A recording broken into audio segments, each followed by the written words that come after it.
আসসালামু আলাইকুম গাইস, তোমরা সকালে কেমন আছো? আশা করি তোমরা সকালে খুবই ভালো আছো। আলহামদুলিল্লাহ, আমি তোমাদের খুবই ভালো আছি।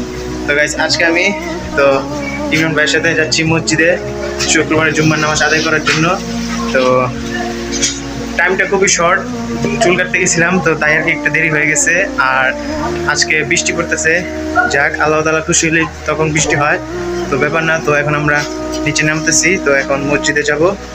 তো সাথে থাকো, পাশে থাকো, দেখতে থাকো। হ্যালো গাইস, তো আমরা অবশেষে নামাজ পড়ে আসলাম, তো এখন গাড়িতে চলে যাচ্ছি। তো এখন যাবো খালামণির বাসায়। তো খালামণি কল দিতেছে, তো গিয়ে দেখি কিসের জন্য কল দিতেছে। তো সাথে থাকো, তো দেখতে থাকো। হ্যালো গাইস, তো আমি আমার খালামণির বাসায় তো যেতেছি। তো এখন ভিতরে ঢুকবো না, তো একটু তারা আছে তাই আর কি। পরে এক সময় তোমাদের সাথে খালামণির বাসাটা শেয়ার করবো। তো এখন এই পর্যন্ত রইলো।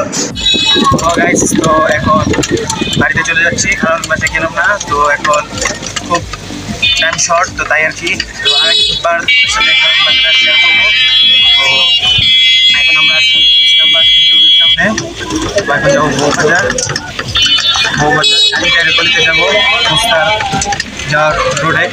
তো আজকের মতো এই পর্যন্ত রইলো। তো ভালো থাকবে, সুস্থ থাকবে, আর আল্লাহ হাফেজ।